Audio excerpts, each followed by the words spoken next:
Welcome to another new episode of Night Owl Video. Today I'm starting a new semi-regular series. I don't know what to call it, Fear Fridays or Frightful Fridays or something, I don't know. I'm going to do a semi-regular reviews of horror movies on a Friday. I don't know if it'll be like every week like my cult movie series, but I'm kind of hoping. I do watch a lot of horror movies, so today we're talking about Hello, Mary Lou, Prom Night Part 2. Surprisingly an excellent movie for me, an excellent movie. But today I'm going to be talking about the cast, synopsis, production, uh, releases on physical media, and then I'll give you my review at the end. I did want to say I kind of screwed up in my last cult movie review of Ghost Dog. I forgot to put my rating on it, but you can probably guess from my review if you've watched it. 5 out of 5. No, not even a second thought there. So anyway, today we're talking about Prom Night 2. Hello, Mary Lou, Prom Night 2. And I think you're going to, if you haven't seen this, hopefully after my review, you will consider watching it because I thought it was really cool.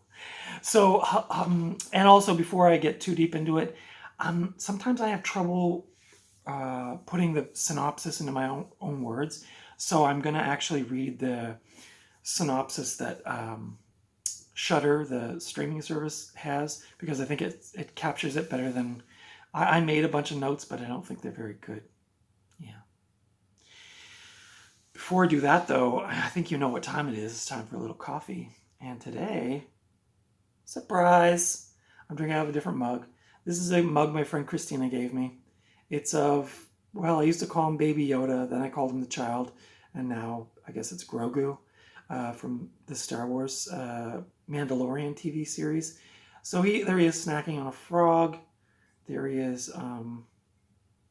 It doesn't look like he's attacking anything there. It looks like he's kind of a little sheepish, actually. And then over here, he's in his pram. Maybe this is what he does when the Mandalorian's attacking. And then when the Mandalorian's protecting him, it puts him into his little pram. Anyway, President's Choice Canadian blend with a little almond milk. Not too bad. Not too bad. So anyway, today we're talking about Hello, Mary Lou, Prom Night Part 2. This was directed by Bruce Pittman, who in his filmography, I didn't recognize anything else he did, but he did a lot of CBC productions. This is a Canadian production, by the way, with a mostly Canadian cast. So yeah, Bruce Pittman, I think he did a lot for the CBC. This stars Michael Ironside, one of my all-time favorite actors. I love Michael Ironside. I don't know what is going on with my hair here. He's the character Bill Nordham. You may know Michael Ironside from Scanners, Visiting Hours, which I actually haven't seen that movie. I know it's weird. And it's one of my favorites, Starship Troopers, as the commanding officer in that film. It also stars Wendy Lyon as Vicky Carpenter and Lisa Schrage as Mary Lou Maloney. I looked at everyone's filmography on here, and honestly, I didn't see a lot of really any movies I recognize. So I don't know. I think Lisa Schrage may have retired after like the 80s, so I'm not sure like what other ones these people did. But anyway, so I'm going to go over to the Shudder synopsis because I think I couldn't do this any better, really. I don't think so. In this supernatural sequel to the slasher classic Prom Night, 1980, with Jamie Lee Curtis, sexually voracious bad girl Mary Lou Maloney is burned alive after winning prom queen in 1957. 30 years later, her spirit returns to possess Vicky, a cheerleader who has been chafing under her parents' repressive rules. Mom and Dad soon get an eyeful after Vicky starts acting out, but Mary Lou is more focused on revenge of the man who caused her early exit from Earth, who's now the school principal. A fun and frothy mashup of A Nightmare on Elm Street 2 and Carrie. Prom Night 2 is an essential entry in the 80s slasher sequel canon. And yeah, I really couldn't word it any better than that. I definitely picked up on some Carrie vibes. I mean, it is a school prom queen thing, so and I don't know if anybody else got this, but I got some Evil Dead vibes with the camera work. kind of at ground level, moving very quickly through rooms and things like that. Um, I should have taken notes while I was watching this, but I was actually kind of absorbed in the film and didn't feel like taking notes. So anyway, this is a sequel to the 1980 film Prom Night starring Jamie Lee Curtis, although it has nothing to do with the original uh, Prom Night film. It was actually supposed to be a different movie called The Haunting of Hamilton High. But as they were making it, I think the production company decided that they would do it as a tie-in to kind of capitalize on the success of Prom Night, which I guess was a good success. I don't know. I didn't really look into that, but so they sort of retitled it as a sequel to Prom Night, even though it has really nothing to do with the first one. On that note, I did watch the first Prom Night because I thought I had to watch the first one before I watched this. So I did watch the first Prom Night for the first time ever in my life last night. I wasn't a big fan, to be honest. I found it kind of just boring. But this one, surprisingly to me, I had low expectations after Prom Night going into this. In fact, I almost didn't even put it on, but I found this yesterday when I was thrifting for $1, and so I thought maybe it's time I check these movies out. So I put this on. Kind of blew me away a little bit. I love this movie. I thought it was really fun. If you love cheesy 80s horror, then this is your jam all the way. So yeah, so it was supposed to be a standalone film called The Haunting of Hamilton High. But again, like the production company wanted to cash in on the success of Prom Night, so they retitled it as a sequel, which I think is really goofy. But I don't know. It really, to me, doesn't have anything in similarity with the first one, but it is a Canadian production. It was filmed in Edmonton, Alberta in August of 1986 and probably into the fall. It came out in 1987, I believe, yeah, 87, in the spring of 87. It was officially released to theaters. The special effects were done by a person named Jim Doyle, who had previously worked on A Nightmare on Elm Street. And the special effects are really good in this film. Some of the stuff is quite gory and cool. There's a particular scene, if you've seen the movie, there's a particular scene involving a blackboard, and it's really cool. In fact, when I was watching it, I just said to myself, "Wow, that's really cool!" Like that effect. That special effect apparently cost $2,000 an hour to create. So if you watch the movie, you'll see it right away. It's really cool. It's really well done. Kind of like when Ash in The Evil Dead reaches into the mirror, and the mirror goes liquidy. It kind of gave me those vibes, but it's really, really cool. Wow, this is a cool movie. And a surprisingly good movie, but I love those ones. Yeah, so this was released in 1987. It made $2.7 million at the box office on a $2.5 million budget, so it didn't make much money, although I think it did recoup some of that in home video, and it went on to become a cult hit on home video in the late 80s. It received mixed reviews upon its release from the critics. Some people even made some comparisons to Blue Velvet. I do not see that at all. Blue Velvet's my favorite movie of all time, so I had a hard time seeing maybe some of the kind of more surreal elements of it, or I don't know. Some of the characters were quirky, but I definitely didn't get any Blue Velvet vibes, as some of the critics had cited. But maybe it was just the mood, or like the tone, or I don't know. Maybe the music, because it was like 50s music. But I mean, at the beginning, obviously, it was the prom at the end was in the 80s, so it was a lot of 80s music. I will say that about the first one, the Prom Night. There's a dance sequence in there towards the end, and it goes on forever, and it's not that good. I don't know. I know the first Prom Night is near and dear to a lot of people's hearts, so I'm not gonna slam it too much. But for me, I just found it very droll, and yeah, that dance sequence went on and on and on, and I was just like, oh. In fact, I think I fast forwarded through part of it, but anyway.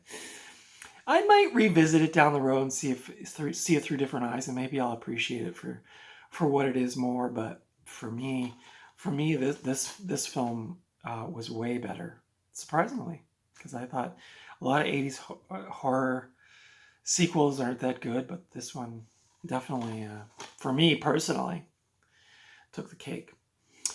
So yeah, so got mixed reviews later on, like into into the 2000s.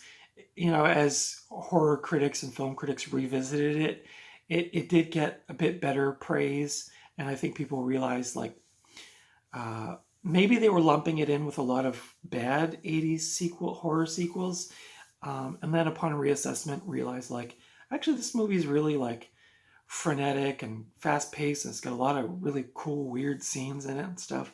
And so I think people started to think of it a bit differently, so that's good. It was followed by Prom Night 3, The Last Kiss in 1990. I have not seen that, and apparently that was like a spoof of the other two, or like it was more of a comedy horror. So I don't know what to think about that.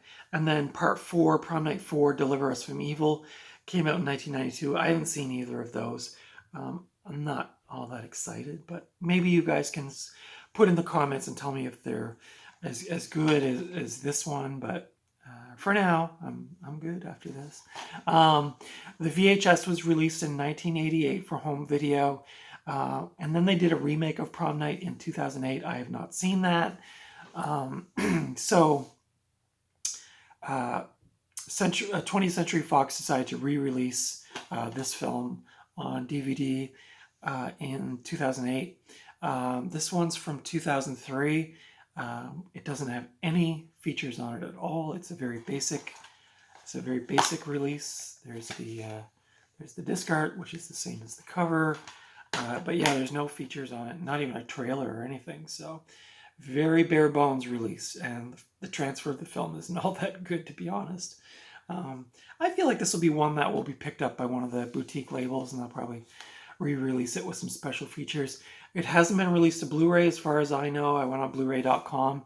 There's no listing of it. I did see a release of it on a Spanish version of Blu-ray, but I don't know. Where can you stream this film? Amazon and Shudder. Shudder has all 4 Prom Night movies, so if I do go to part 3 and 4, that's probably where I'll get them at. You can watch it for free on YouTube if you feel comfortable doing that. I don't want you to feel like you have to, or like I'm telling you should, because that's probably not great.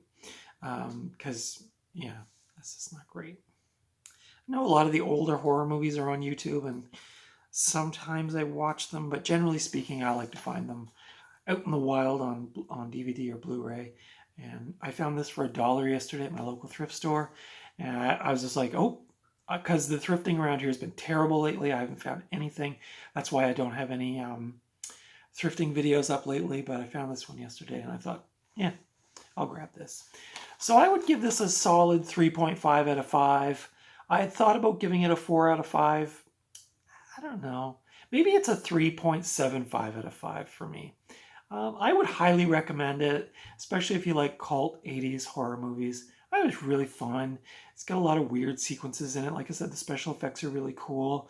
The acting's quite good. I mean, I just adore Michael Ironside, so I feel like maybe I'm biased there. But yeah, just a really fun 80s horror romp. I really can't think of anything in it that I didn't like, honestly. Maybe a little slow at the beginning, but like once it picks up, it just takes off. And yeah, it's great. So Hello, Mary Lou, Prom Night Part 2. Highly recommend it. You can watch it on Shudder. Amazon Prime, I think, has it for rent or for streaming, I'm not sure. This edition, Alliance Atlantis from 2003. You could probably find this out in the wild when you're thrifting. I don't think it's too rare. And lots of Blu-ray collectors are, really hoping it comes out on Blu-ray. So hopefully one of those boutique labels will decide to do that. So that's it for today. Thanks for tuning in. Be sure to tune in this coming Tuesday. I'm going to be talking about the film Streets of Fire with Diane Lane and Michael Paré, which is one I watched a few weeks ago that I really liked for my Cult Movie Tuesdays. And be sure to subscribe if you like this content. I'm over on Instagram. You can follow me there at Night Owl Video. Thank you to everyone who's liked, subscribed and commented so far. It's been great. I'm really having fun with the channel.